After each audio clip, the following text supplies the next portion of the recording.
still there, but it's a beginning. And I'm pleased to report to you that I just learned this morning on Air Force Two that corn sales to China just broke all records last month. On July 30th, the USDA reported corn export sales of 1.94 million metric tons to China, the largest daily sales total ever.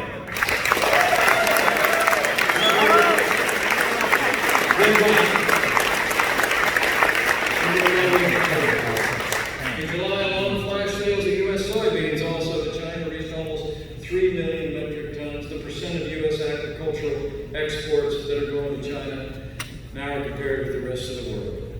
It's twice as sure that went to China in 2017. Men and women gathered at this Farmers and Ranchers for Trump rally. That's what leadership looks like. That's the leadership.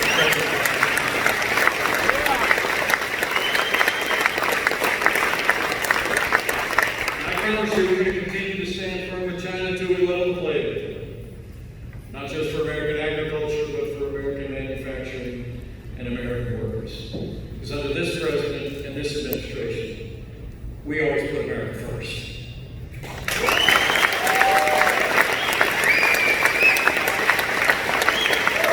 And today we see all that we've done in 3.5 years through extraordinary opposition from the left and from the Democrats, and through the midst of a challenging pandemic. Incredible what happens when you have a president who's willing to fight each and every day. And I promise you, the guy I serve with is never going to stop fighting to keep the promises he made to people alive.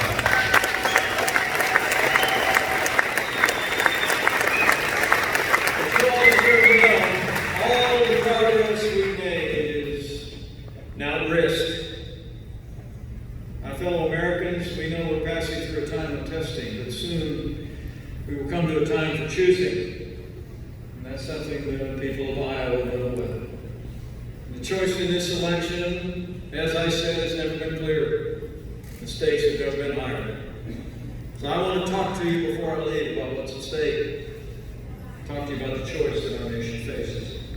So you can talk to your neighbors and your friends at the next farm, the next ranch, at work, at worship. Families here in Iowa, make no mistake about it. Our economic recovery is on the ballot. But there are also things on the ballot more fundamental and more foundational to our country as well. You know, I think this coming election, the choice is not whether America is going to be more conservative or more liberal, whether America is going to be more Democrat or more Republican. I think the choice in this election is whether America remains America. Amen.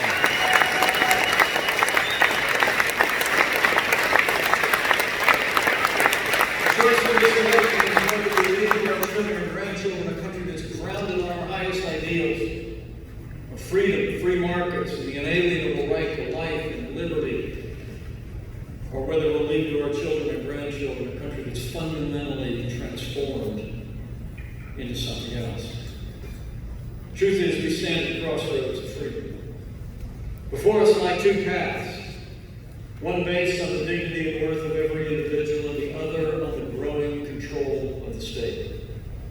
One leads to greater freedom and opportunity for every American, regardless of race or creed or color. And the other leads inexorably to socialism and decline.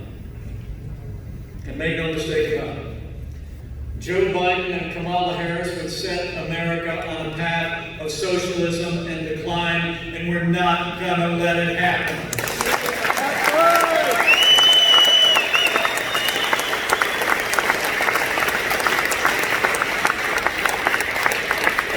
President Trump set our nation on a path of freedom and opportunity from our first day in office, but it's amazing when you look at their agenda. In the midst of a global pandemic, Joe Biden and Kamala Harris would actually raise taxes by $4 trillion. That's more than double the tax increase that Hillary Clinton ever proposed. By contrast, President Donald Trump signed the largest tax cuts and tax reform in American history, and we're going to keep delivering tax relief to working Americans.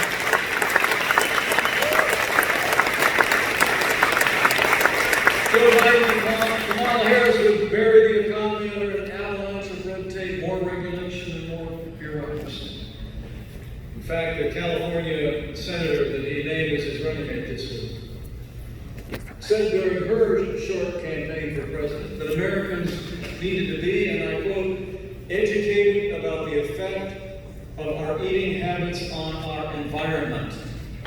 There we go. Senator Kamala Harris said she would change the dietary guidelines of this country to reduce the amount of red meat Americans can eat. Well, I've got some red meat for you. We're not going to let Joe Biden and Kamala Harris cut America's meat.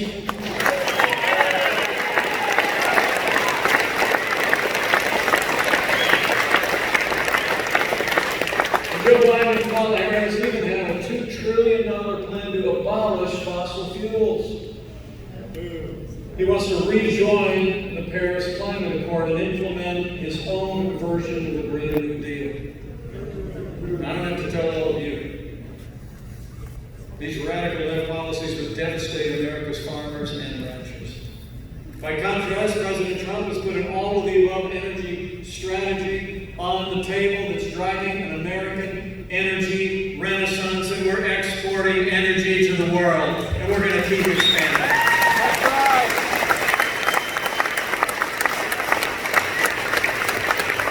And the choices are just clear at home and on issues that bear directly on our livelihoods. It's a contrast of leadership on the world stage. The American people deserve to remember that Joe Biden was a leading voice of appeasement toward Iran and supported the Iran nuclear deal. President Donald Trump, he got us out of the Iran nuclear deal, and Qasem Soleimani is gone. Yeah!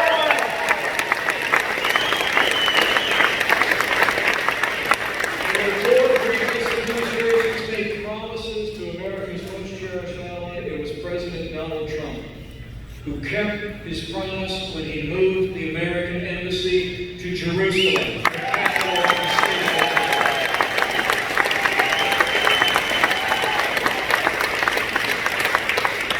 And we'll be heard once again, but just this morning in the Oval Office, the President announced, for the first time in more than 25 years, a leading Arab nation has normalized relations with the state of Israel, the UAE, recognizing Israel. Beautiful! That's history, and that's leadership.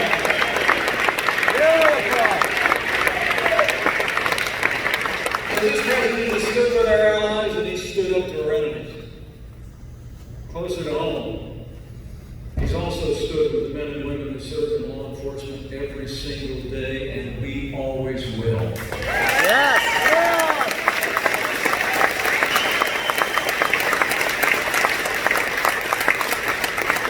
President Trump and I know, the people of Iowa know, men and women who serve in law enforcement are the best people in this country, and we will always back the blue.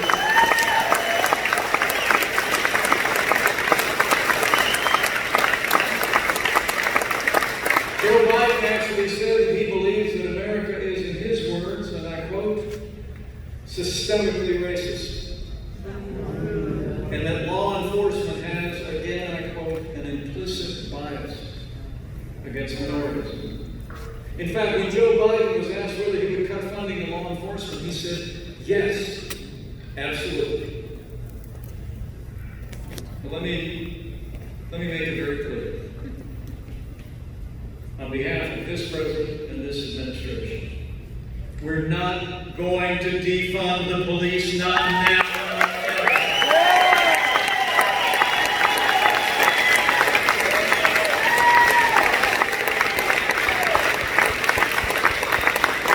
It's about security at home and abroad. It's about prosperity.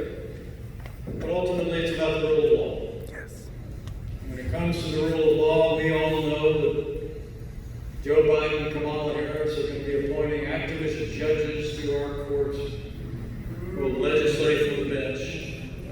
By contrast, President Trump has already appointed more than 200 federal judges to our courts at every level, all conservatives who will uphold the God-given liberties and the freedom of religion, the freedom of speech, and the Second Amendment right to keep and bear arms.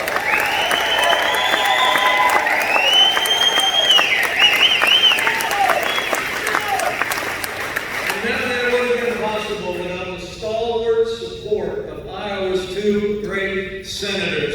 Join me in thanking Senator Joni Ernst and Senator Chuck Grassley for standing strong for conservative issues.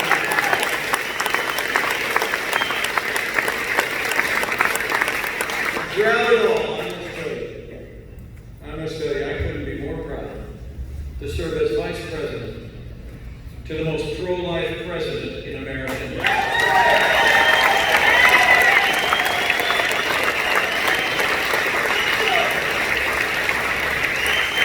An election roughly 80 days away, we know we have work to do to carry our message forward. Because despite all the progress that we made, including 2 justices to the Supreme Court, a few recent decisions remind us that we have a ways to go. Right. Like that 5-4 decision that struck down a Louisiana law. It simply required doctors that work at abortion clinics to have admitting privileges at a local hospital. Or like the 5-4 decision that actually said that the state of Nevada could impose greater restrictions on Calvary Chapel than on Caesar's Palace. Men and women, one thing is clear with those 2 decisions. We need more conservatives on the Supreme Court of the United States. We need 4 more years of privilege and employment.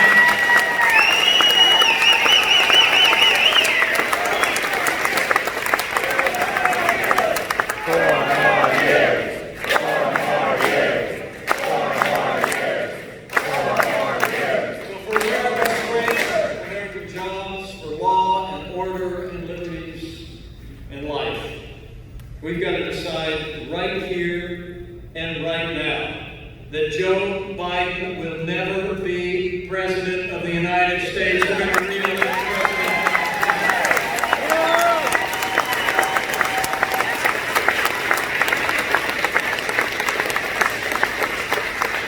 So Iowa, get ready. Buckle up. It's on. You all know more than most about campaigns, and I promise you we're going to be carrying the message that you just heard all across the state and all across this nation. But we need all of you to get ready to bring it, just like you did 4 years ago. Bring this enthusiasm. Bring your voice and your support. Tell your neighbors and your friends all that we've accomplished and all that this president and this administration will be able to do. Continue to make this nation stronger and more prosperous than ever before.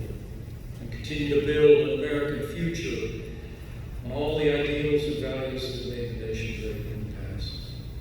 And as we open up America again, as we bring our nation back, I want to encourage you to also reflect those values that are so unique to farmers and ranchers. And it's summed up in one word, and it's faith.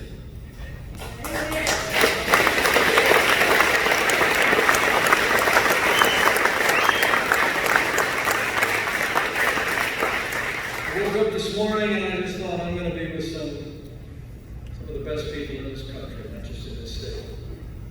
I mean, growing up in the heartland as I did, we had a cornfield in my backyard. We had about 100 head of cattle. My dad had with a few partners. I've mucked more than my share of stalls for horses. But I've never failed to be inspired by the character and the faith of men and women who work the land, who raise the livestock, who feed the nation. I mean, you're people who come from generations of Americans who've endured great hardship like Iowa just passed through. And you came through it with a resilience and a strength that I think transformation. You know, I'm always marveled at how many times the Bible tells us to consider the farmer, to learn from the patience of the farmer, and apply that to our own personal lives. And as I got up today, I couldn't help but remember what one great radio host said so many years ago. When Paul Harvey talked about why God made a farmer. He said on the 8th day, God looked down on his planet paradise and said, I need a caretaker, so God made a farmer. God said, I need somebody willing to get up before dawn, milk cows, work all day in the fields, milk cows again, eat supper, then go to town, stay past midnight at a meeting with the school board. So God made a farmer. God had to have somebody willing to ride the ruts at double speed to get the hay in ahead of the rain clouds, and yet stop in midfield and race to help when he sees the first smoke from a neighbor's place. So God made a farmer. God said, I need somebody strong enough to clear trees and heave bales, and gentle enough to tame lambs and weed pigs and tend their paint-comb pullets. We'll stop his mower for an hour and splint the broken leg of a middlelark. So God made a farmer. Somebody to seed, weed, feed, breed, and take and disc and plow and plant and tie the fleece and strain the milk and replenish the self-feeder and finish a hard week's work with a 5-mile drive to church. Somebody who could bail a family together with the soft, strong bonds of Sherry, who would laugh and then sigh and then reply with smiling eyes. When his son says he wants to spend his life doing what Dad does. So God made a farmer. I think God made a farmer, and in so doing, He made America stronger.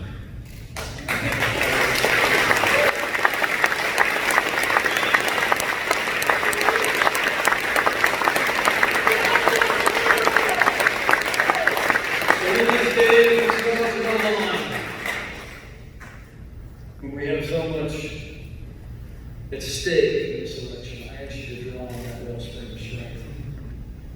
Understanding you're leaders in your community. People respect you, not because of what you do, but because of who you are. So I encourage you to avail yourself of that strength. And if you're inclined to bow the head and bend the knee, which no farmer I ever met will, I encourage you to do that too. Just remember that if His people who are called by His name will humble themselves and pray, He'll do like He's always done through much more challenging times than we're living through today. He'll hear from heaven and He'll heal this land.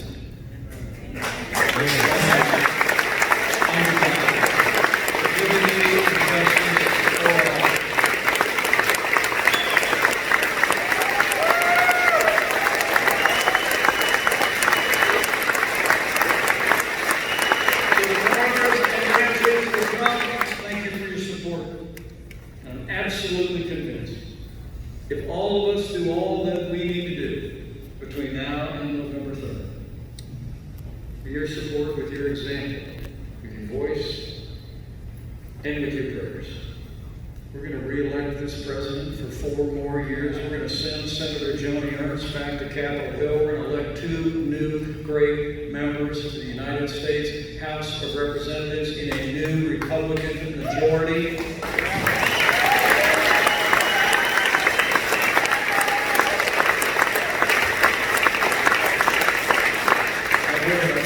America all the way back.